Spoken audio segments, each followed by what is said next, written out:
Hello everyone, hope you are doing well and high new spirits.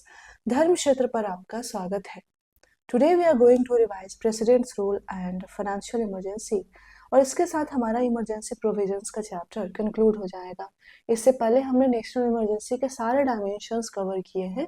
In the previous lecture you can watch that and see these classes are meant to provide you an essence of every topic। Her topic को nutshell में जितना आपको जानना है और जो आपको exam hall में लेकर जाना है, जो कंसेप्ट वो यहाँ पे बताया जा रहा है। So do follow these classes are going to benefit you a lot.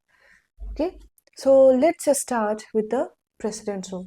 See, the constitution envisages three types of emergency, and one among them is state emergency or president rule, or this is also called constitutional machinery, and this is dealt in article 356 of the constitution on the ground of failure of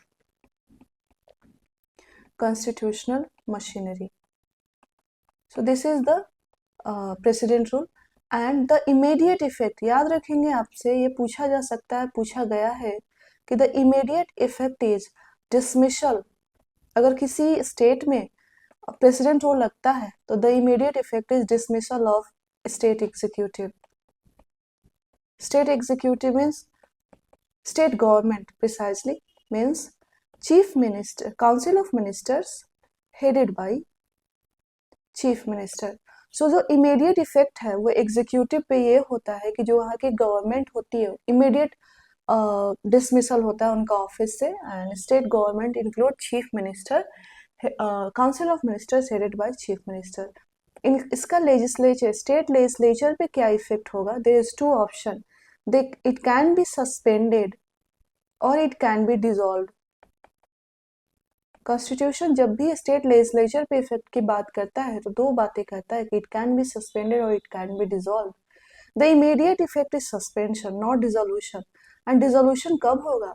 supreme court ने SR Bommai judgment में कुछ observations दिए थे और उसमें कहा था कि प्रेसिडेंट रूल के इम्पोजिशन पे स्टेट लेजिस्लेटिव असेंबली का डिसोल्यूशन तभी होगा जब इस प्रेसिडेंट रूल के प्रोक्लामेशन को पार्लियामेंट अप्रूव कर दे। तो until parliament does not approve the proclamation of state or imposition of state emergency, state legislature remains suspended.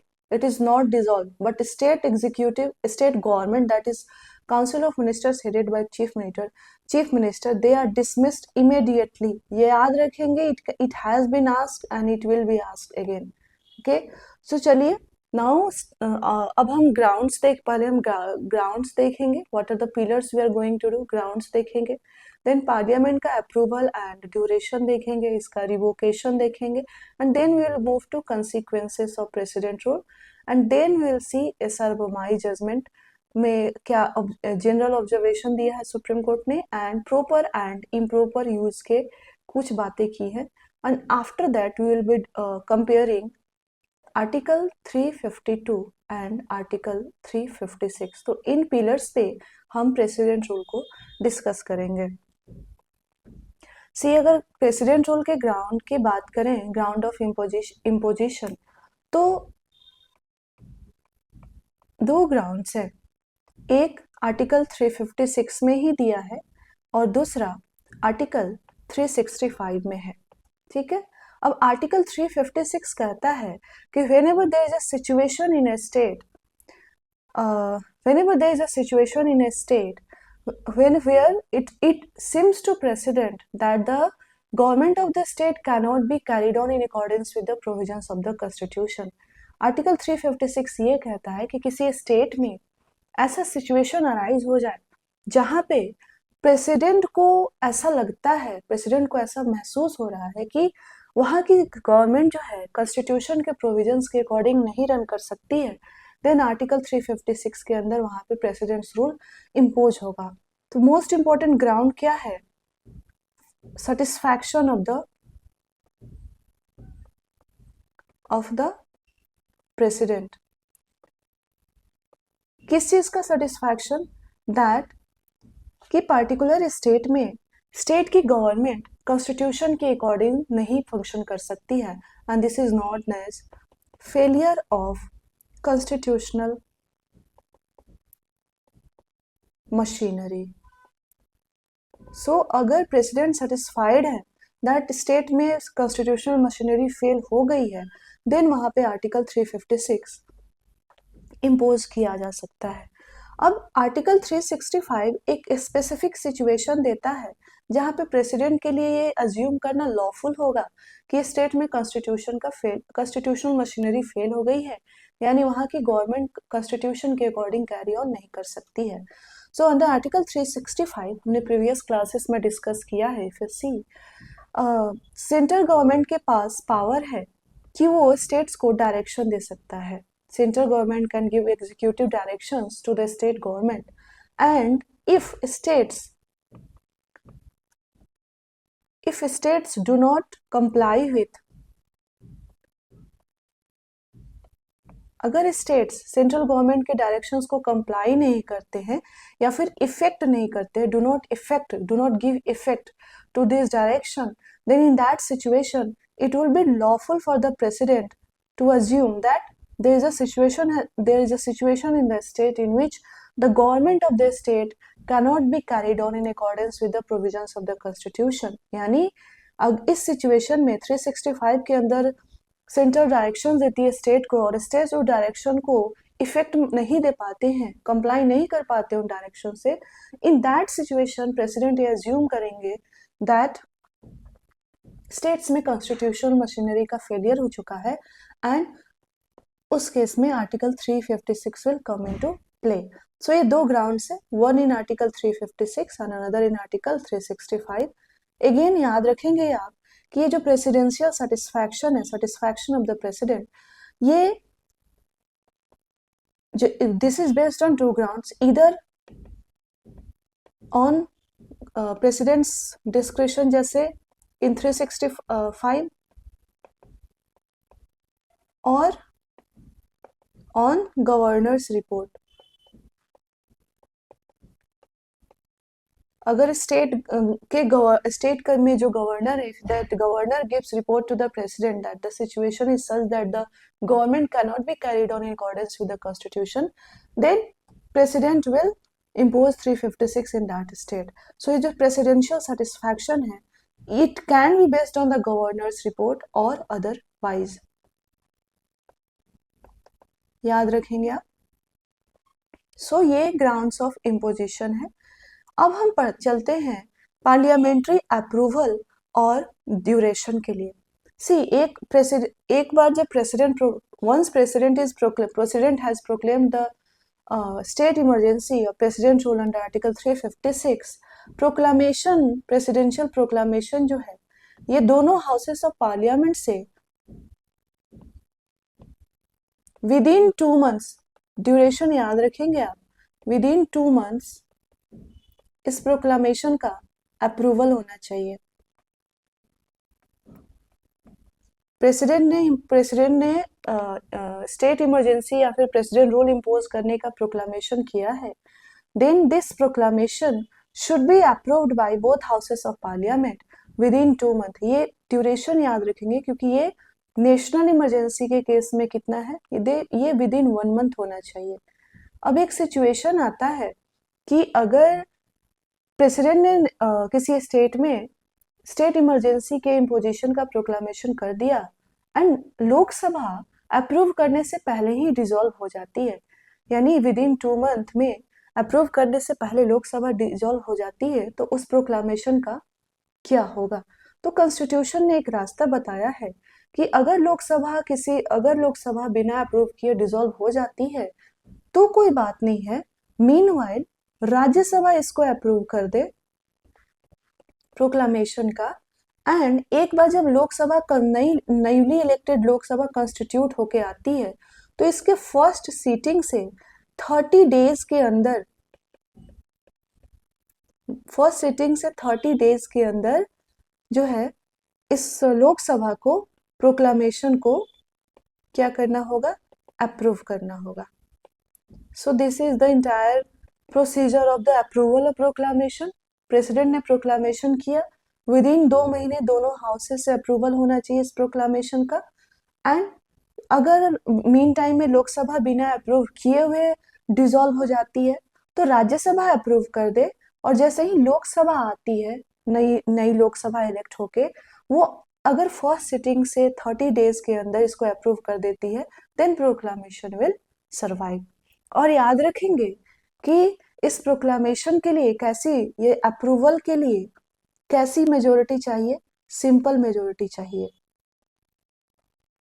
और both the houses of parliament. National emergency में याद रखेंगे ये स्पेशल मेजोरिटी थी, ठीक है। अब देखिए प्रेसिडेंट, अब हम आते हैं कि इसके ड्यूरेशन पे। ये तो हमारा प्रोक्लामेशन हो गया, अप्रूवल हो गया। अब ड्यूरेशन, कितने ड्यूरेशन तक किसी स्टेट में प्रेसिडेंट रूल रह सकता है। तो देखिए कॉन्स्टिट्यूशन का कहना है, ओरिजिनल कॉन्स्टिट्यूशन ने कहा कि एक बार प्रेसिडेंशियल प्रोक्लामेशन अप्रूव हो गया तो इसको एक्सटेंड कर सकते हैं मैक्सिमम अप टू 3 इयर्स तक। This can be extended up to 3 years तक, बट इसके लिए आपको पीरियोडिक अप्रूवल ऑफ पार्लियामेंट लेना पड़ेगा। वर्ड इंपॉर्टेंट है, periodic approval of parliament with on every 6 month, हर 6 महीने पे। अब आज की डेट में प्रेसिडेंट रूल का प्रोक्लामेशन अप्रूव हो गया, फिर 6 महीने बाद अब जाएंगे, मान लीजिए 6 महीना यहाँ होता है, पार्लियामेंट अप्रूव कर दी, ये 6 महीना फिर चलेगा, फिर आप जाएंगे पार्लियामेंट के पास, ये 6 महीने का और एक्सटेंशन देगी। In that way the maximum period for which president rule can be extended in a state is 3 years, subject to periodic approval of parliament every 6 month. Clear है ये। अब देखिए पार्लियामेंट के पास ना यहाँ पे वास्ट पावर था कि पार्लियामेंट चाहे तो किसी स्टेट के नॉर्मल कॉन्स्टिट्यूशनल मशीनरी को 3 इयर्स तक पूरी तरह से हैम्पर कर सकती है, राइट। तो 44th अमेंडमेंट एक्ट से, याद रखेंगे आप, 44th अमेंडमेंट एक्ट से पार्लियामेंट के इस वास्ट पावर पे रिस्ट्रेंट डाला गया। क्या कहा गया कि देखिए ठीक है, मैक्सिमम एक स्टेट इमरजेंसी का प्रोक्लामेशन 3 इयर्स तक सरवाइव हो सकता है, लेकिन subject to periodic approval of the parliament, लेकिन आफ्टर 1 ईयर, ये हमारा मान लीजिए 1 ईयर है, आफ्टर 1 ईयर अगर पार्लियामेंट को फिर से अप्रूव करना है तो 2 कंडीशंस होने चाहिए। 44th अमेंडमेंट ने 2 कंडीशंस दिए जो फुलफिल करेंगी तभी वो आफ्टर 1 ईयर प्रेसिडेंट रूल का एक्सटेंशन होगा, नहीं तो नहीं होगा। तो this power of parliament to approve the extension of president rule in a state for 3 years is subject to 2 conditions prescribed in 44th Amendment Act. And conditions क्या थे? Conditions हैं कि सबसे पहली बात कि there should be a proclamation of national emergency in operation। याद रखेंगे आप, there should be proclamation of national emergency in operation in entire country or that state either partly or completely। Clear है ये। 44th अमेंडमेंट से ये जो parliament का power है कि वो 3 इयर्स तक, मैक्सिमम 3 इयर्स तक नेशनल प्रेसिडेंट रूल के को एक्सटेंड कर सकती है, रिस्ट्रेन किया गया। कहा गया कि parliament has the power to authorise the extension of president rule beyond 1 year and up to 3 years, but beyond 1 year there should be 2 conditions, उसके बाद ही प्रेसिडेंट रूल एक्सटेंड किया जा सकता है। And what is that condition? That there should be proclamation of national emergency. National emergency operation में हो, इधर एक कंट्री में, इधर इंटायर कंट्री और उस स्टेट में। हमने देखा है कि नेशनल इमरजेंसी का ऑपरेशन हम लोकलाइज भी कर सकते हैं इन दैट स्टेट, या तो वो कंप्लीटली स्टेट में कंप्लीटली भी हो तो भी ठीक है, या फिर पार्शियली हो, यानी in any case there should be proclamation of national emergency in operation. साथ ही साथ ये तो पहला कंडीशन है, एंड ये प्लस है यानी एंड है और नहीं है, याद रखेंगे। इसके साथ दूसरा कंडीशन है कि पहले कंडीशन के साथ election commission of India, election commission certify करे, इलेक्शन कमीशन सर्टिफाई करे कि अभी ऐसा सिचुएशन है कि उस पार्टिकुलर स्टेट में लेजिस्लेटिव असेंबली के जनरल इलेक्शंस नहीं किए कराए जा सकते हैं। तो अगर ये दो कंडीशंस सेटिस्फाई होते हैं देन ओनली 1 साल के बियॉन्ड प्रेसिडेंट रूल का एक्सटेंशन हो सकता है। ये क्लियर है आपको? Extension of president rule maximum period 3 years के लिए हो सकता है, subject to periodic approval of parliament every 6 month. But 44th amendment act से पार्लियामेंट के इस पावर को रिस्ट्रेन किया गया। कहा गया कि बियॉन्ड 1 ईयर अगर प्रेसिडेंट रूल के ऑपरेशन को एक्सटेंड करना है तो 2 कंडीशंस फुलफिल होने चाहिए कि there should be national emergency in operation in either entire country or in that state, either partially or completely. And secondly, election commissions should certify that in the given situations, general elections to the legislative assembly cannot be carried on certain difficulties. ये दोनों conditions fulfill होते हैं तभी जाकर के किसी state में president rule को 1 ईयर के beyond and up to 3 years extend किया जा सकता है। सो हमने प्रोक्लामेशन देख लिया, ग्राउंड्स देख लिए, पार्लियामेंट्री अप्रूवल देख लिया, ड्यूरेशन देख लिया। अब हम रिवोकेशन देखेंगे। देखिए रिवोकेशन के लिए बड़ा सिंपल है। प्रेसिडेंट रूल को रिवोक करने के लिए सिर्फ प्रेसिडेंट के पास ही पावर है कि प्रेसिडेंट जो है एक सब्सिक्वेंट प्रोक्लामेशन लाएंगे and only president can revoke the president rule and this should ये जो revocation का proclamation है this is not required to be passed by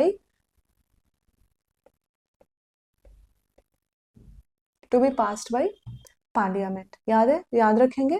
so president rule के रिवोकेशन के लिए किसके पास पावर है? सिर्फ और सिर्फ प्रेसिडेंट ही रिवोक कर सकते हैं। याद रखेंगे नेशनल इमरजेंसी के केस में हमने पढ़ा था कि नेशनल इमरजेंसी को रिवोक करने का पावर प्रेसिडेंट के अलावा किसके पास है? लोकसभा के पास है कि लोकसभा रिजोल्यूशन पास करके नेशनल इमरजेंसी को रिवोक कर सकती है। तो ये एसेंस है पूरे इस टॉपिक का एंड उम्मीद करती हूँ कि आपको ये बिल्कुल क्लियरली समझ में आ रहा हो। If you have any doubt, please do write in the comment box related to anything. Okay? So चलिए हमने देख लिया प्रेसिडेंट रूल, ग्राउंड देख लिया, हमने अप्रूवल भी देख लिया, ड्यूरेशन भी देख लिया और रिवोकेशन भी देख लिया। अब हम देखेंगे कि किसी भी स्टेट में अगर प्रेसिडेंट रूल लगता है तो उसका कंसिक्वेंस क्या है। एंड हम कंसिक्वेंस जब देखेंगे तो एग्जीक्यूटिव ब्रांच ऑफ गवर्नमेंट पे देखेंगे एंड लेजिस्लेचर पे देखेंगे। ठीक है, अगर बात जुडिशियरी की है तो याद रखेंगे कि प्रेसिडेंट रूल का स्टेट जुडिशरी पे and precisely state high court के पोजीशन पे कोई इफेक्ट नहीं पड़ता है। The branches which get affected by the president rule is executive branch of the state and legislative branch of the state.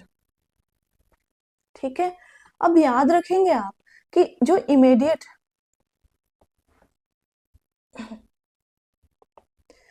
Immediate effect है and direct effect है president rule का वो है डिसमिसल।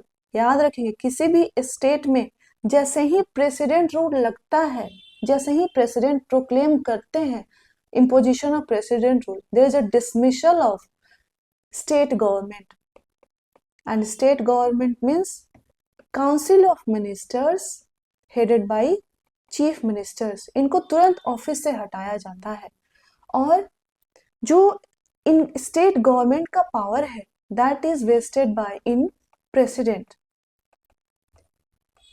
और ये जो एग्जीक्यूटिव पावर प्रेसिडेंट में vest हुआ है ये president can either exercise directly और इनडायरेक्टली। सो जेनरली ये जो प्रेसिडेंट का पावर है ये इनडायरेक्ट एक्सरसाइज होता है थ्रू गवर्नर। गवर्नर जो स्टेट गवर्नमेंट है वो कौन, स्टेट गवर्नमेंट की एडमिनिस्ट्रेशन कौन कैरी ऑन करता है, कौन रन करता है, गवर्नर करता है on the advice of chief secretary of the state और any other adviser appointed by president. Clear है ये? प्रेसिडेंट रूल का इमीडिएट इफेक्ट क्या है? Dismissal of the state government. And state government में कौन कौन आता है? Council of ministers headed by chief minister, इनका तुरंत डिसमिसल होता है ऑफिस से। एंड ये सारे पावर्स किसमें वेस्ट हो जाते हैं? सारे functions and powers state government के प्रेसिडेंट के। अब प्रेसिडेंट इस पावर को इधर डायरेक्टली एक्सरसाइज कर सकता है या फिर इनडायरेक्टली एक्सरसाइज कर सकता है। Okay, so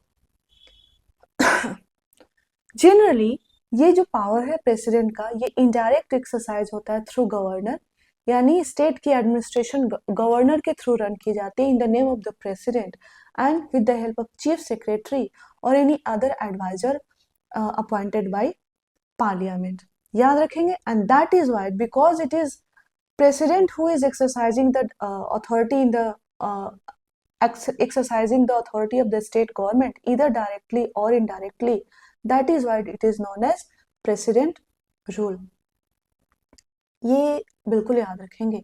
secondly legislature, state legislature का क्या होता है? तो देखिए स्टेट लेजिस्लेचर इधर सस्पेंड हो सकती है और डिसॉल्व हो सकती है। ओके, तो एंड देखिए ये आपसे पूछा जा सकता है कि इमीडिएट इफेक्ट क्या हो सकता है? तो इमीडिएट इफेक्ट है suspension, this is the immediate effect. Dissolution कब होगी? जब प्रेसिडेंशियल प्रोक्लामेशन को पार्लियामेंट अप्रूव कर दे। प्रेसिडेंट ने जो प्रेसिडेंट रूल इम्पोज करने के लिए प्रोक्लामेशन लाया है उसको पार्लियामेंट्री अप्रूवल मिल जाए फिर डिसॉल्व होगी, अदरवाइज सस्पेंड रहेगी। और जब अगर सस्पेंडेड है या फिर डिसॉल्व है, इन बोथ केसेस जो स्टेट लेजिस्लेचर का जो भी पावर है वो किस में वेस्ट हो जाएगा या फिर कौन इसको टेक ओवर करेगा? पार्लियामेंट करेगी। Including enactment for budget enact भी अगर करना है स्टेट लेजिस्लेचर का, वो भी कौन करेगी? पार्लियामेंट करेगी। स्टेट कंसोलिडेटेड फंड से अगर एक्सपेंडिचर ऑथोराइज करना है वो भी कौन करेगा? पार्लियामेंट करेगी। ठीक है, तो एग्जीक्यूटिव पावर किस में वेस्ट हो जाता है? प्रेसिडेंट में। लेजिस्लेटिव पावर किस में वेस्ट हो जाता है? पार्लियामेंट में। याद रखेंगे, immediate effect suspension of the legislative assembly and dissolution of the legislative assembly after parliament has approved the proclamation. तो हमने एग्जीक्यूटिव इफेक्ट तो देख लिया, अब हम लेजिस्लेटिव इफेक्ट को थोड़ा डिटेल में देखेंगे। देखिए हमने अभी देखा कि स्टेट जैसे ही प्रेसिडेंट रूल प्रोक्लेम होता है स्टेट लेजिस्लेचर सस्पेंडेड एनिमेशन में चले जाती है एंड सारे के सारे लेजिस्लेटिव पावर किस में चले जाते हैं? पार्लियामेंट के पास। अब यहाँ पे याद रखेंगे आप, यहाँ पे पार्लियामेंट के पास पावर है, पार्लियामेंट के पास पावर है कि पार्लियामेंट स्टेट लिस्ट पे लॉ बना सकती है। क्लियर है? But there are multiple centres, parliament खुद ही लॉ बना दे या फिर इन दिस सिचुएशन वो डेलीगेट कर सकती है लॉ मेकिंग पावर। याद रखेंगे, प्रेसिडेंट रूल लगता है, पार्लियामेंट ऑथोराइज्ड हो जाती है, सारे लेजिस्लेटिव कॉम्पिटेंस पार्लियामेंट के पास आ जाता है। अब पार्लियामेंट खुद लॉ इनेक्ट करे या फिर डेलीगेट करे। डेलीगेट करे किसको? प्रेसिडेंट को। Law making power on state list किसको? प्रेसिडेंट को। या फिर एनी अदर अथॉरिटी, याद रखेंगे आप, स्पेसिफाइड बाय प्रेसिडेंट। सो जब प्रेसिडेंट रूल ऑपरेशन में है स्टेट में, जो स्टेट लेजिस्लेचर है वो सस्पेंडेड एनिमेशन में चली जाती है इमीडिएटली और सारे के सारे लेजिस्लेटिव कॉम्पिटेंस किस में वेस्ट हो जाता है? पार्लियामेंट में पार्लियामेंट चाहे तो खुद लॉ बनाए स्टेट लिस्ट के सब्जेक्ट पे, या फिर पार्लियामेंट डेलीगेट कर दे किसको, प्रेसिडेंट को, या फिर any other authority specified by the president. याद रखेंगे तो 3 सेंटर्स हैं जहां पे law making power state list पे हो सकते हैं। सॉरी, मैं तीनों को 3 ही लिख रही हूँ। This is the first one, this is the second one and 3, this is the third one. और ये तीनों अथॉरिटी मिलके स्टेट लिस्ट के पे किसी भी मैटर पे लॉ बना सकती है। अगेन, अगर इंक्लूडिंग बजट कौन देखेगा, पार्लियामेंट देखेगी। कंसोलिडेटेड फंड ऑफ स्टेट से अगर कोई एक्सपेंडिचर ऑथोराइज करना कौन देखेगा, पार्लियामेंट देखेगी। और अगर पार्लियामेंट सेशन में नहीं होगा तो कौन देखेंगे, प्रेसिडेंट देखेंगे। याद रखेंगे आप ये। इसके अलावा एक बात याद रखेंगे कि अगर पार्लियामेंट सेशन में नहीं है, if parliament is not in session, in that situation president के पास पावर है कि president can issue ordinance also on state list. Clear है ये। और इस सिचुएशन में अगर पार्लियामेंट लॉ मेकिंग अथॉरिटी को डेलीगेट करती है और प्रेसिडेंट लेजिस्लेट करते हैं तो इसको प्रेसिडेंट्स एक्ट्स भी बोलते हैं। याद रखेंगे आप, प्रेसिडेंट्स एक्ट भी बोलते हैं। तो ये पूरा सिचुएशन है लेजिस्लेटिव सिचुएशन। अब देखिए, पार्लियामेंट जो लॉ बनाती है स्टेट लेजिस्लेचर स्टेट लिस्ट के किसी भी सब्जेक्ट पे, उसका जो पीरियड है, याद रखेंगे जो पीरियड है, पार्लियामेंट ने जो लॉ बनाया है स्टेट लिस्ट के किसी भी सब्जेक्ट पे, दिस पीरियड इज नॉट को टर्मिनस विथ प्रेसिडेंट रूल। यानी जब तक प्रेसिडेंट रूल स्टेट में ऑपरेशन में है, उस पीरियड के साथ जो पार्लियामेंट ने लॉ बनाया है ये कोइंसाइड नहीं करता है। मीन्स प्रेसिडेंट रूल इनऑपरेटिव हो गया, प्रेसिडेंट रूल रिवोक हो गया, still parliamentary law on state list will remain operative. ये आप याद रखेंगे। स्टेट प्रेसिडेंट रूल के डिसफंक्शनल होने के बाद, प्रेसिडेंट रूल के रिवोक होने के बाद भी जो पार्लियामेंट ने लॉ बनाया है स्टेट लिस्ट पे, ये ऑपरेटिव रहता है, फंक्शनल रहता है। अब स्टेट लेजिस्लेचर का क्या रोल है कि जब स्टेट लेजिस्लेचर फंक्शन में आ गई है तो पार्लियामेंट के इस लॉ को वो अमेंड कर सकती है, रिपील कर सकती है, या फिर री इनैक्ट कर सकती है। याद रखेंगे आप कि प्रेसिडेंट रूल जब लगी है किसी स्टेट में एंड उस दौरान अगर पार्लियामेंट उस पार्टिकुलर स्टेट के लिए लेजिस्लेट कर रही है तो उस लॉ का वो लॉ अपने साथ कोई लिमिटेड टाइम पीरियड लेके नहीं आता है। उस लॉ के साथ कोई टाइम पीरियड अटैच्ड नहीं है। वो लॉ सरवाइव करेगा प्रेसिडेंट रूल के रिवोक होने के बाद भी। एंड उस लॉ का आगे क्या देखना है, उस लॉ को रिपील करना है, अमेंड करना है, री इनेक्ट करना है, किसका ये प्रीरोगेटिव है, this is the prerogative of state legislature. So हमने अभी कंसीक्वेंसेस को बहुत डिटेल में डिस्कस किया है और यही एसेंस आपको लेकर के जाना है। यकीन मानिए अगर इसको आप इस तरह से पढ़ के जाते हैं और क्वेश्चन आपका नहीं छूटेगा। बिल्कुल जो कंसेप्ट दिए जा रहे हैं ना उसको आप अपने गेट बाय हार्ट करिए। अब देखिए ये जो टेबल है जहाँ पे नेशनल इमरजेंसी और प्रेसिडेंट रूल को कंपेयर किया जा रहा है, इसको हम सबसे लास्ट में कंपेयर करेंगे। हमारे पास 1-2 टॉपिक बचे हैं, उसके बाद हम जब यहाँ पे आएंगे तो बिल्कुल होलिस्टिक कवरेज हो जाएगा। यूज ऑफ आर्टिकल 356 एक सब्जेक्टिव मैटर है और हमें भी पता है कि बहुत इसका कंट्रोवर्शियल यूज होता है। एक बात याद रखेंगे आप कि सबसे फर्स्ट टाइम, सबसे पहली बार कब प्रेसिडेंट रूल इम्पोज किया गया, तो 1951 में प्रेसिडेंट रूल इम्पोज किया गया था in the state of Punjab. इसके अलावा प्रेसिडेंट रूल के मिसयूज का आप 1-2 फैक्ट याद कर लेंगे, रिसेंट ट्रेंड्स आप के मेंस में काम आएगा, आप यहाँ से इंट्रोड्यूस कर सकते हैं अपने आंसर को रेस्ट, ये आर्टिकल आपके लिए इम्पोर्टेंट नहीं है from the exam point of prelims perspective. So अब हम देखने जा रहे हैं स्कोप ऑफ जुडिशियल रिव्यू। ठीक है, प्रेसिडेंट रूल में जुडिशियल रिव्यू का क्या स्कोप है, और इसके बाद हम देखेंगे एसआर बोमाई जजमेंट के ऑब्जर्वेशंस और proper and improper use of president rule. देखिए, इतना जान लीजिए कि 38th अमेंडमेंट एक्ट हमारे लिए इसीलिए इम्पोर्टेंट है कि जो भी 3 टाइप्स ऑफ इमरजेंसी है ना, इसके बाद फाइनेंशियल इमरजेंसी करेंगे, इन तीनों टाइप के इमरजेंसी का जो ग्राउंड है वो प्रेसिडेंशियल सेटिस्फैक्शन ही है, right. Presidential satisfaction related to certain situation.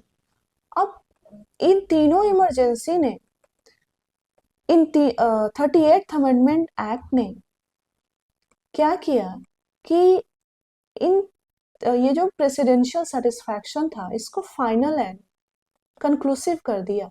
यानी basically proclamation of any kind of emergency was made immune from judicial review through 38th amendment act.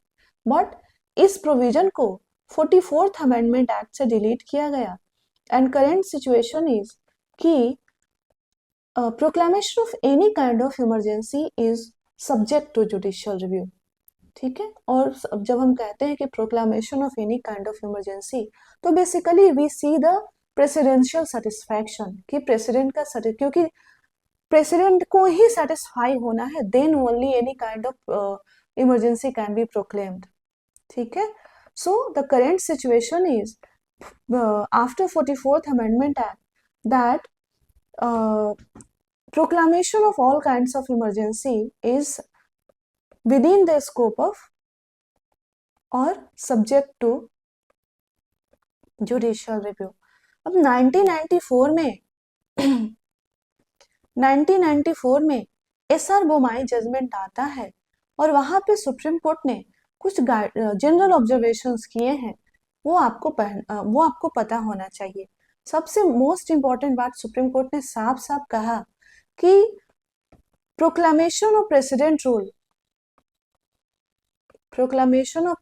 Rule is subject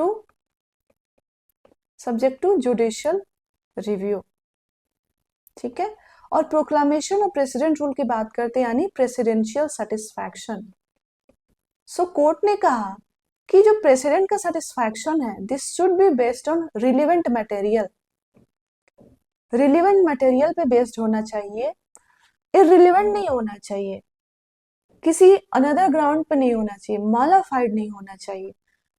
और ये जो बर्डन है कि रिलेवेंट मटेरियल एग्जिस्ट करता है, ये किस पे है, सॉरी, ये जो बर्डन है रिलेवेंट मटेरियल को प्रूव करने का, ये बर्डन किस पे लाई करता है, सेंटर पे लाई करता है। एंड सुप्रीम कोर्ट ने ये भी कहा कि अगर कोर्ट को लगता है कि ये मटेरियल रिलेवेंट नहीं है, यानी प्रेसिडेंशियल सेटिस्फैक्शन रिलेवेंट मटेरियल पे बेस नहीं है, तो प्रेसिडेंट जो है प्रोक्लामेशन ऑफ प्रेसिडेंट रूल को जुडिशियरी यानी supreme court proclamation of president rule को इनवैलिड एंड अनकॉन्स्टिट्यूशनल डिक्लेयर कर सकती है। याद रखेंगे आप, प्रेसिडेंट रूल का प्रोक्लामेशन प्रेसिडेंशियल सेटिस्फैक्शन पे बेस्ड है और presidential satisfaction should be based on relevant material. और ये किस पे बर्डन, किस पे है, सेंटर पे बर्डन है कि प्रूफ करना कि यस रिलेवेंट सिचुएशन था। अगर सुप्रीम कोर्ट को लगता है कि रिलेवेंट जो प्रेसिडेंशियल सेटिस्फैक्शन रिलेवेंट नहीं है, तो सुप्रीम कोर्ट के पास ऑल अथॉरिटी है to declare presidential rule invalid and unconstitutional. और अगर सुप्रीम कोर्ट प्रेसिडेंट रूल को इनवैलिड और अनकॉन्स्टिट्यूशनल डिक्लेयर करती है, देन कोर्ट के पास पावर है कि कोर्ट जो है जो डिसमिस्ड, देखिए हमने पढ़ा था कि इमीडिएट इफेक्ट क्या है, dismissal of council of ministers. तो जो डिसमिस्ड काउंसिल ऑफ मिनिस्टर है उसको रीस्टोर कर सकती है, एंड जो डिसॉल्व्ड लेजिस्लेटिव असेंबली है इसको रिवाइव कर सकती है। तो याद रखेंगे आप कि एक बार प्रेसिडेंशियल रूल का प्रोक्लामेशन अनकॉन्स्टिट्यूशनल है, तो जो पुरानी सरकार है उसको वापस सत्ता में लाया जा सकता है, और जो पुरानी लेजिस्लेटिव असेंबली है उसको फिर से एक्टिव बनाया जा सकता है। ये है पूरा इफेक्ट। इसके अलावा सुप्रीम कोर्ट ने कहा कि देखिए, सेक्युलरिज्म एक बेसिक फीचर है कॉन्स्टिट्यूशन का, तो अगर कोई state anti secular politics observe कर रही है, परस्यू कर रही है, तो इन दैट केस 356 के अंदर प्रेसिडेंट के लिए लॉफुल होगा कि वो ये अज्यूम कर ले कि एक सिचुएशन अराइज हो गया है जहाँ पे उस पार्टिकुलर स्टेट की गवर्नमेंट कॉन्स्टिट्यूशन के प्रोविजन के अकॉर्डिंग नहीं चल सकती है। तो इतनी बात आप याद रखेंगे। Just a minute, give me 1 minute break.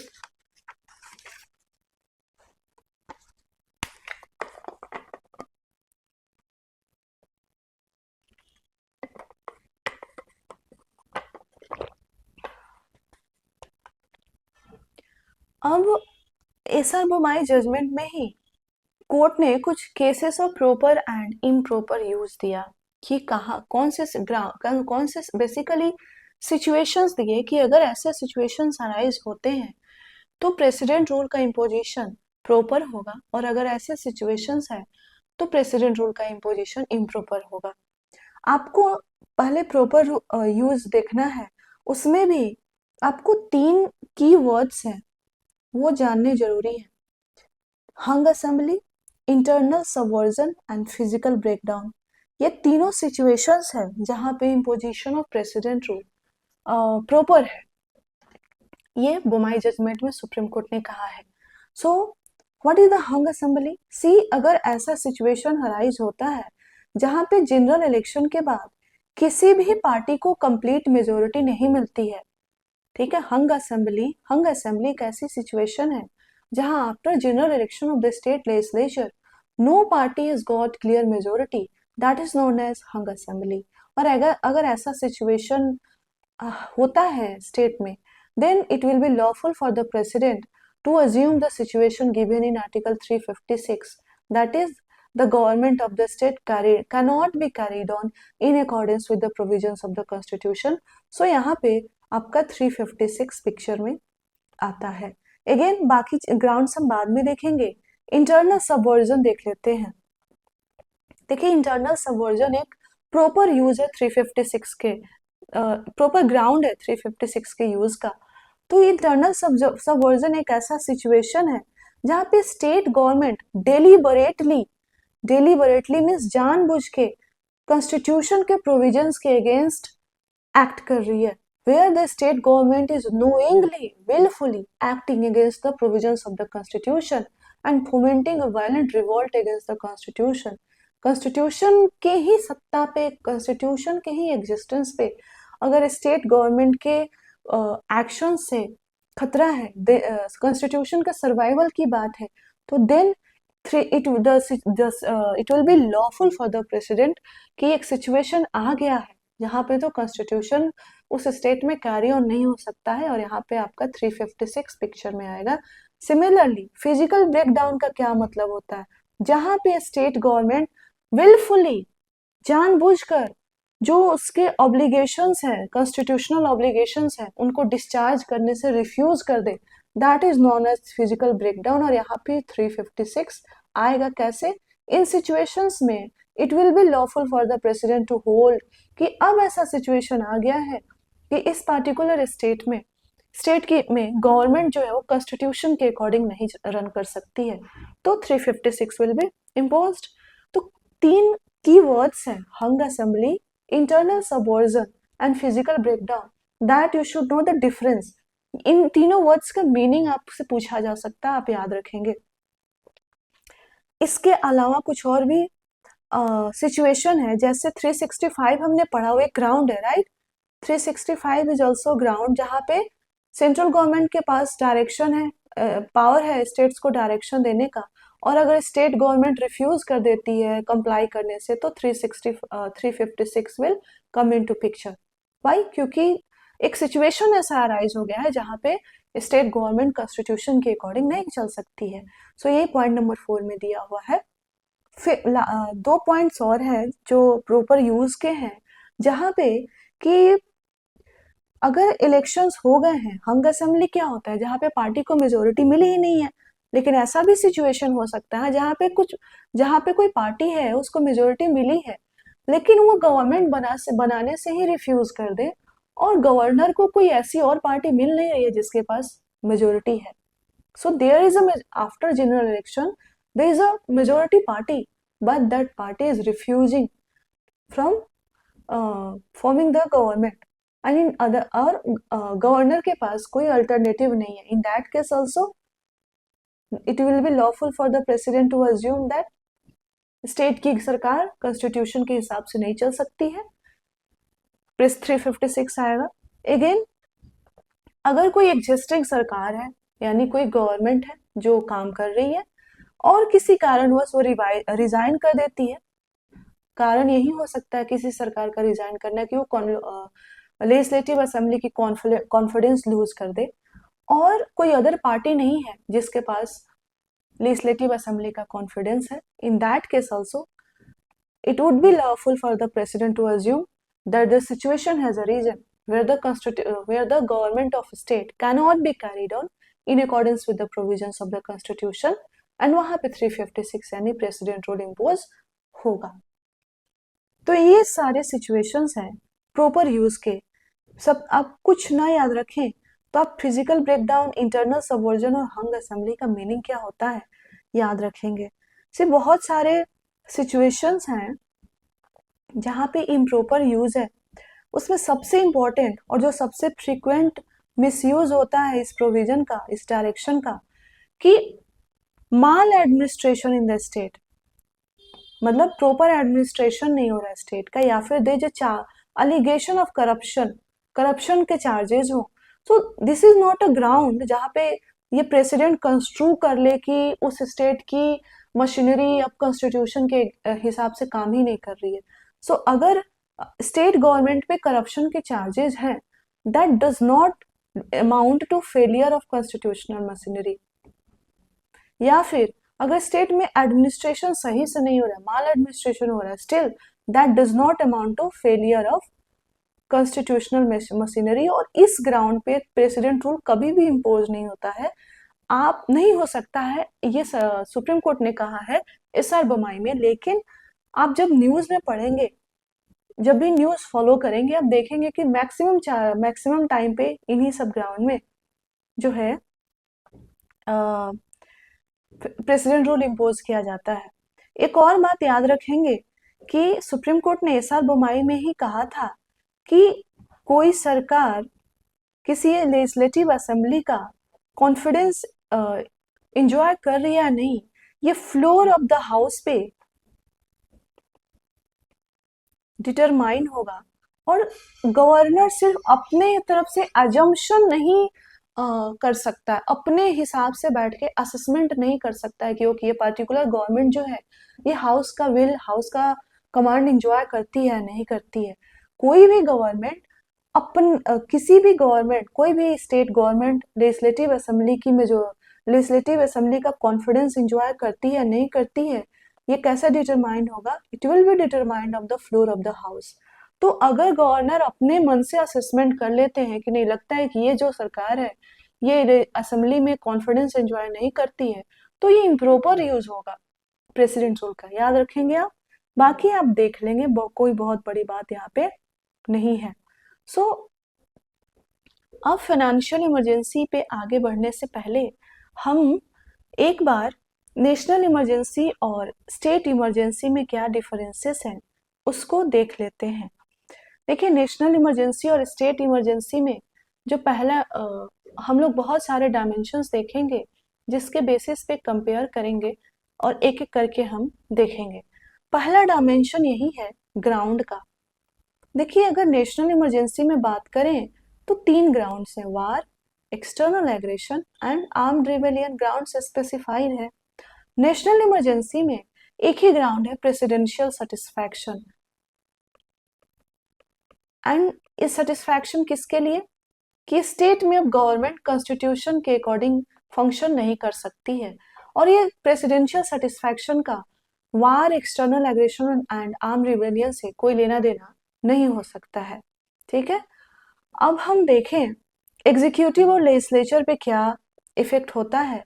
तो नेशनल इमरजेंसी के दौरान executive and legislature, state executive and legislature functional होते हैं। याद रखेंगे आप, state executive and legislature functional होते हैं। State executive basically central government की आर्म बन जाती है। लेजिस्लेचर, स्टेट लेजिस्लेचर अलाइव होती है, फंक्शनल होती है, वो भी स्टेट लिस्ट पे पार्लियामेंट के साथ साथ लॉज बना सकती है। लेकिन स्टेट लेजिस्लेचर का अगर लॉ पार्लियामेंट के लॉ के साथ कोई भी कहीं भी कॉन्ट्राडिक्शन आता है तो पार्लियामेंट की लॉ प्रिवेल करेगी। और तो basically central government and state government के पास concurrent executive and legislative power होता है। याद रखेंगे नेशनल इमरजेंसी में एग्जीक्यूटिव, स्टेट एग्जीक्यूटिव यानी state government, chief council of ministers headed by chief minister and state legislature दोनों अलाइव होते हैं, फंक्शनल होते हैं। ठीक है, बट जब प्रेसिडेंट रूल की बात करते हैं तो स्टेट एग्जीक्यूटिव का इमीडिएट डिसमिसल होता है एंड स्टेट लेजिस्लेचर का सस्पेंशन, इमीडिएट सस्पेंशन होता है। और ये डिसोल्यूशन भी स्टेट लेजिस्लेचर डिसॉल्व हो सकती है once parliament approves the proclamation of president rule. याद रखेंगे ये डिफरेंस है। अब देखिए दोनों केसेस में जब नेशनल इमरजेंसी ऑपरेशन में है तो पार्लियामेंट स्टेट लिस्ट के किसी भी सब्जेक्ट पे लॉ बना सकती है। जब प्रेसिडेंट रूल ऑपरेशन में अगेन लेजिस्लेटिव पावर किसमें, पार्लियामेंट में वेस्ट हो जाता है। तो अगेन पार्लियामेंट स्टेट लिस्ट के किसी भी सब्जेक्ट पे लॉ बना सकती है। दोनों में अंतर क्या है कि in case of national emergency only and only parliament can enact laws on the state list, सिर्फ पार्लियामेंट ही कर सकती है। लेकिन प्रेसिडेंट रूल में हमने पढ़ा अभी पीछे कि पार्लियामेंट चाहे तो खुद इनैक्ट कर सकती है या फिर डेलीगेट कर सकती है। किसको डेलीगेट कर सकती है? प्रेसिडेंट को या फिर any other authority specified by president. So there is a scope of delegation in case of president rule, but there is no scope of delegation by parliament when it comes to legislating on any subject enumerated in the state list. अगर time period की बात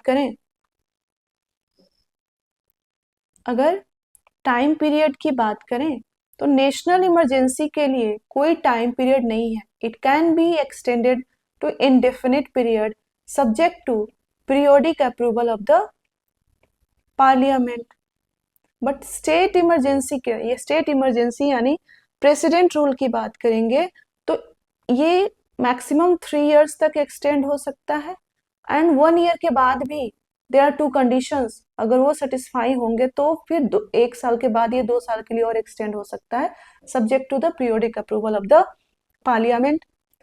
national emergency अगर पूरे country में है या फिर किसी पार्ट ऑफ द कंट्री में है, फिर भी जो सारे सेंटर का सारे स्टेट्स के साथ जो रिलेशन है ये मॉडिफाई होता है। बट अगर प्रेसिडेंट रूल ऑपरेशन में है तो उस केस में जो स्टेट प्रेसिडेंट रूल के अंदर है सिर्फ उसी स्टेट के साथ सेंटर का रिलेशन मॉडिफाई होता है। अगर हम मेजोरिटी रिक्वायर्ड की बात करें कि दोनों type of emergency, president rule और नेशनल इमरजेंसी, दोनों के प्रोक्लामेशन को अप्रूवल चाहिए पार्लियामेंट के लिए। लेकिन जब नेशनल इमरजेंसी की बात करते हैं तो वहां पे स्पेशल मेजोरिटी चाहिए प्रेसिडेंशियल प्रोक्लामेशन को अप्रूव करने के लिए। लेकिन जब प्रेसिडेंट रूल की बात करते हैं वहां पे सिंपल मेजोरिटी से काम चल जाता है प्रेसिडेंशियल रूल को अप्रूव करने के लिए। ठीक है, इसके अलावा हमने देखा कि आर्टिकल 358 एंड 359 के अंदर नेशनल इमरजेंसी में फंडामेंटल राइट्स, सिटीजन्स के फंडामेंटल राइट्स पे जो इफेक्ट होते हैं वो आर्टिकल 358 एंड 359 के अंदर दिए गए हैं। यानी नेशनल इमरजेंसी का प्रोक्लामेशन सिटीजन्स के फंडामेंटल राइट को इफेक्ट करता है, बट स्टेट इमरजेंसी या फिर प्रेसिडेंट रूल का फंडामेंटल राइट पे कोई इफेक्ट नहीं होता है। लास्ट थिंग कि देखिए रिवोकेशन की जहां तक बात है तो नेशनल इमरजेंसी में प्रेसिडेंट के अलावा लोकसभा के भी पास पावर है कि लोकसभा एक रिजोल्यूशन पास करके रिवोक कर सकती है नेशनल इमरजेंसी को, बट प्रेसिडेंट रूल में, in president rule only and only president has power to revoke the presidential rule, that too with simple and that do not require any approval by the parliament. So these are the pillars on which ये comparison आपका based है। और देखिए direct आपके book से पढ़ाने का purpose ही यही है कि कुछ भी छूटे ना, बस ये पॉइंटर्स मेरे सामने रहे कि what are the pillars on which I have to compare, और उसके हिसाब से मैं आपको डिस्कस करती जाऊं, because eventually you are going to read this book, whether you read in number of things you will come back to this book. तो इसके साथ हमने प्रेसिडेंट रूल कंप्लीट कर लिया है, and now we will be discussing financial emergency. Again देखिए financial emergency का जो आर्टिकल है 360 है, और यहाँ पे भी जो ग्राउंड है वो क्या है, प्रेसिडेंशियल सेटिस्फैक्शन। किस लिए, एक सिचुएशन के लिए satisfaction related to what, related to a situation that a situation has a reason where, keyword important है, एक ऐसा सिचुएशन आ गया है जहां पे इंडिया की फाइनेंशियल स्टेबिलिटी या फिर credit, the situation has a reason where financial stability और credit of India is threatened. तो ऐसे अगर president, if president is satisfied then president can proclaim a financial emergency अगर अंडर आर्टिकल 360। अब आते हैं अप्रूवल और ड्यूरेशन की। तो देखिए एक बार प्रेसिडेंट ने प्रोक्लेम कर दिया फाइनेंशियल इमरजेंसी अंडर आर्टिकल 360, इसका अप्रूवल जो है विद इन 2 मंथ हो जाना चाहिए by the both houses of parliament. और वहीं सेम सिचुएशन की अगर लोकसभा ने 2 महीने के अंदर अप्रूव नहीं किया और लोकसभा डिसॉल्व हो गई तो इस फाइनेंशियल इमरजेंसी के प्रोक्लामेशन का क्या होगा। तो देखिए अगर राज्यसभा ने प्रोक्लामेशन अप्रूव कर दिया है और लोकसभा डिसॉल्व हो गई है तो ये प्रोक्लामेशन सरवाइव करेगा अनटिल कि जो न्यूली कंस्टिट्यूटेड लोकसभा है ये अपनी फर्स्ट सीटिंग के विद इन 30 डेज प्रोक्लामेशन को अप्रूव कर दे। ठीक है, और ये प्रोक्लामेशन का जो अप्रूवल है ये किससे होगा, ये सिंपल मेजोरिटी से होगा। क्लियर। और इसके साथ साथ याद रखेंगे इसका ड्यूरेशन, देखिए इंपॉर्टेंट है, एक बार प्रेसिडेंट ने फाइनेंशियल इमरजेंसी प्रोक्लेम कर दिया तो it can be extended up to indefinite period of time. कोई टाइम लिमिट प्रिस्क्राइब नहीं है, इंडेफिनिट पीरियड ऑफ टाइम तक एक्सटेंड किया जा सकता है। और इसके लिए पीरियोडिक पार्लियामेंट्री अप्रूवल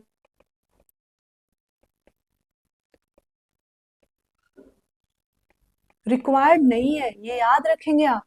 एक बार नेशनल फाइनेंशियल इमरजेंसी का प्रोक्लामेशन हो जाता है और पार्लियामेंट अप्रूव कर देती है विद सिंपल मेजोरिटी, देन इसको इंडेफिनिट पीरियड तक एक्सटेंड कर सकते हैं और इस एक्सटेंशन के लिए कोई पीरियोडिक पार्लियामेंट्री अप्रूवल रिक्वायर नहीं है, जैसे कि हमने बाकी 2 इमरजेंसीज में देखा। अगेन रिवोकेशन की बात करें तो only president can revoke with subsequent proclamation and this subsequent proclamation do not require parliamentary approval। Revocation सिर्फ प्रेसिडेंट के प्रोक्लामेशन से हो सकता है और इसके लिए रिवोक करने के लिए, फाइनेंशियल इमरजेंसी को रिवोक करने के लिए पार्लियामेंट का अप्रूवल रिक्वायर्ड नहीं है। अब एक और बात, जुडिशियल रिव्यू का क्या है स्कोप है। तो देखिए जुडिशियल रिव्यू हमने पीछे ही देख लिया था कि 38th अमेंडमेंट से जितने भी इमरजेंसीज है उनको इम्यून टू जुडिशियल रिव्यू कर दिया गया था, उनके प्रोक्लामेशन को इम्यून फ्रॉम जुडिशियल रिव्यू कर लिया था। लेकिन 44th अमेंडमेंट से this provision was deleted and proclamation of financial emergency is subject to judicial review. और जब हम बोलते हैं कि proclamation of financial emergency is subject to judicial review, हम क्या कहते हैं कि basically the presidential satisfaction is questionable. ठीक है, इतना ही आपको इस एसेंस में जानना है। अब देखते हैं आगे का टॉपिक क्या है। ये पूरा इतना एसेंस आपको अगर पता है तो आपको ये ground of declaration, parliamentary approval and duration पढ़ने की आवश्यकता नहीं है, इसी को अपने साथ लेकर के जाना है। देखिए, अब हम फाइनली देखेंगे कि what is the effect of financial emergency. देखिए, इसको हमने जब इंटर स्टेट रिलेशंस पढ़ा था उसमें भी हमने इसको किया था। जब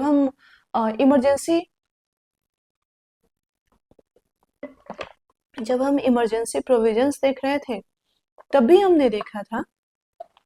अब हम इसको कंसाइजली देखेंगे। तो पहला है कि central government can give any directions to the states related to observing canons of financial propriety, यानी financial discipline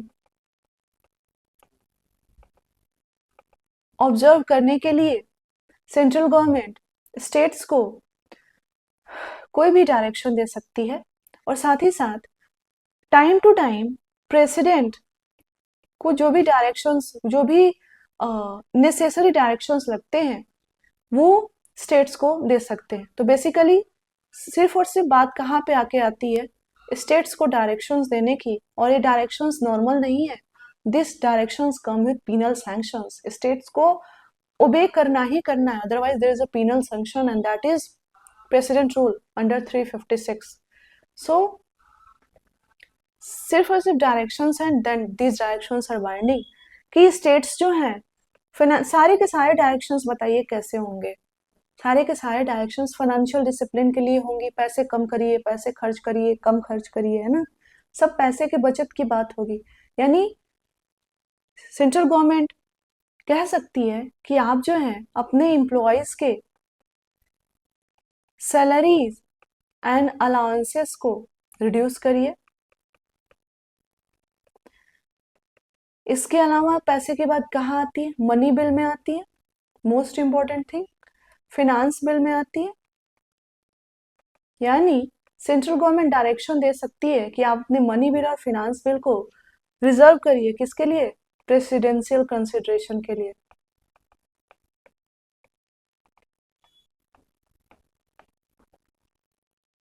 एंड प्रेसिडेंट कुछ डायरेक्शन दे सकता है कि जो भी यूनियन गवर्नमेंट के एम्प्लॉयज हैं इंक्लूडिंग जजेज of supreme court and high court, उनके अलाउंसेस सैलरी को रिड्यूस किया जाए। सो बेसिकली यही इफेक्ट है ब्रॉडली फाइनेंशियल इमरजेंसी के प्रोक्लामेशन का, कि डायरेक्शंस ही डायरेक्शंस है। ओके, और ये याद रखेंगे आप कि this directions come with penal consequences. This directions have penal sanctions, and those sanctions are imposition of 356. Clear है ये? ठीक है। हाँ, मुझे एक और criticism of the emergency, these are subjective things and we don't require to read them. मुझे एक और बात बतानी थी जो शायद मैं प्रेसिडेंट रूल को पढ़ाते वक्त मेरे माइंड से स्किप हो गया। सी just a minute,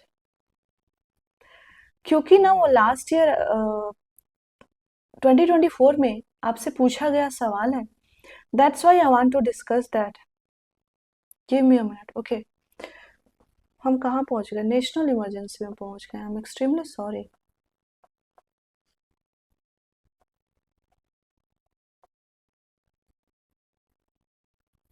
yes, see जब आप आर्टिकल 355 पढ़ते हैं ना, या फिर आप ये जब किताब पढ़ते हैं, तो सी आर्टिकल 356 के ना बहुत सारे सोर्सेस हैं, बहुत सारे जैसे 365 एक सोर्स है जहां से 356 एक्शन में आ सकता है, उसी तरह से 355 कॉज है और 356 इफेक्ट है। तो 355 को जानना बहुत जरूरी है।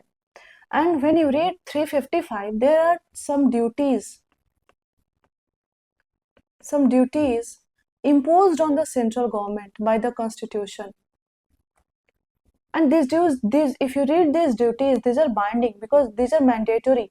The word used is shall, and basically there are two duties, duty 1 and duty 2. And this another duty says that it shall be duty of the central government to ensure that the government of every state is carried on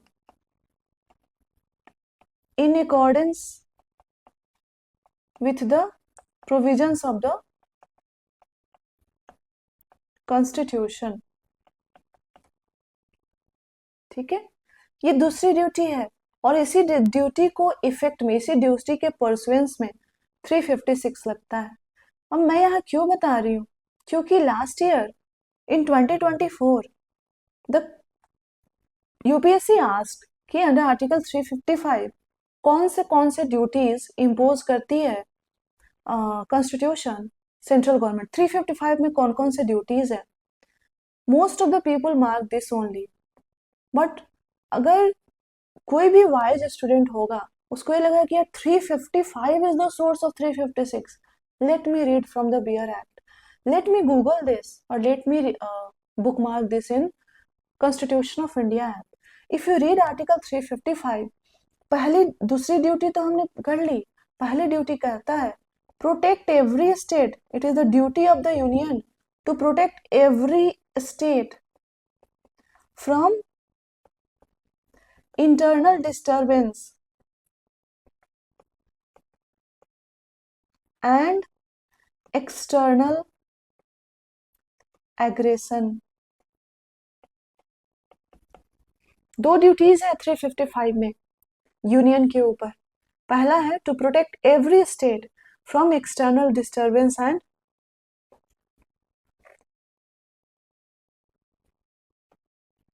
to protect every state from external aggression and internal disturbance. And second duty क्या है, second duty है to ensure that the government of every state is carried on in provisions of the constitution. सरकार, state government की सरकार constitution के हिसाब से चले।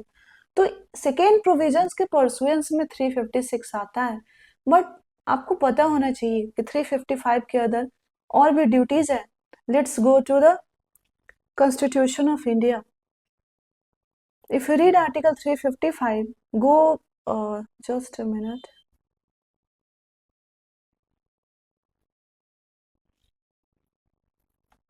Yes. You read Article 355, it says, duty of the Union to protect states against external aggression and internal disturbance. ये 355 की heading है। एक्सप्लेनेशन पढ़िए, it shall be duty of the union to protect every state against external aggression and internal disturbance. ये पहला part है। इसके बाद आता है एंड, यानी यहाँ से दूसरा पार्ट शुरू होता है। एंड दूसरा पार्ट क्या कहता है, to ensure that the government of every state is carried on in accordance with the provisions of this constitution.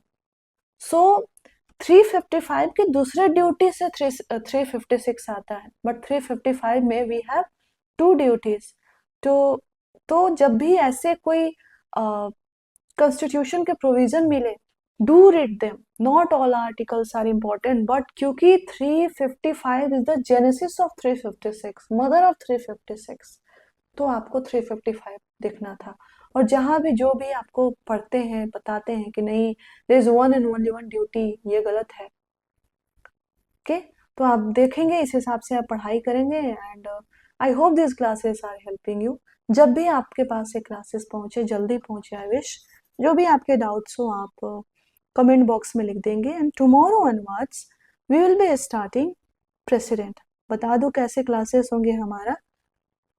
हम जो यूनियन एग्जीक्यूटिव है कल से हम स्टार्ट कर रहे हैं, यूनियन एग्जीक्यूटिव और स्टेट एग्जीक्यूटिव, इसका काउंटर पार्ट होता है स्टेट एग्जीक्यूटिव, राइट।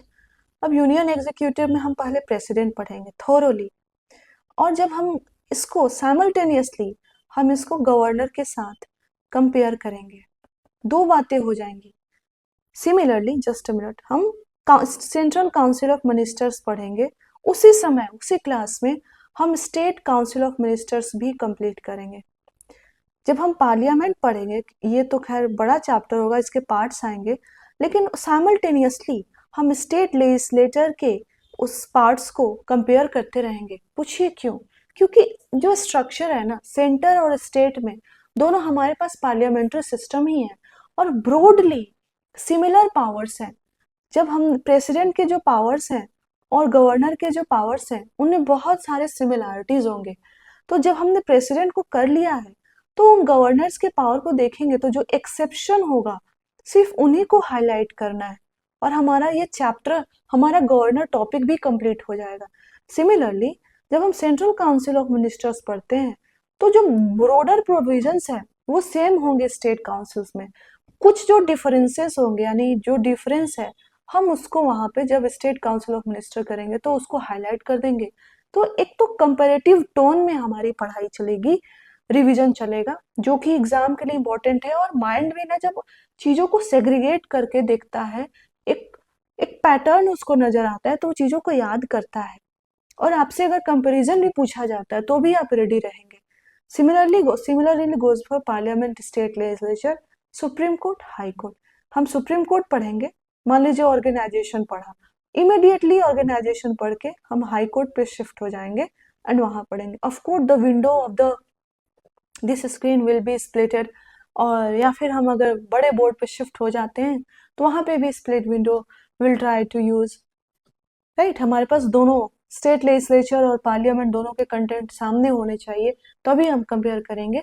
तो this is how we are going to approach our revision for this executive part, and once this is done majority of our revision is done, and I am very optimistic, I am really optimistic with 100% confidence that if you follow these classes with the essence जो आपको दिया जा रहा है, आप इसको लेकर के जाते हैं एग्जाम में, this will help you, this certainly this will help you.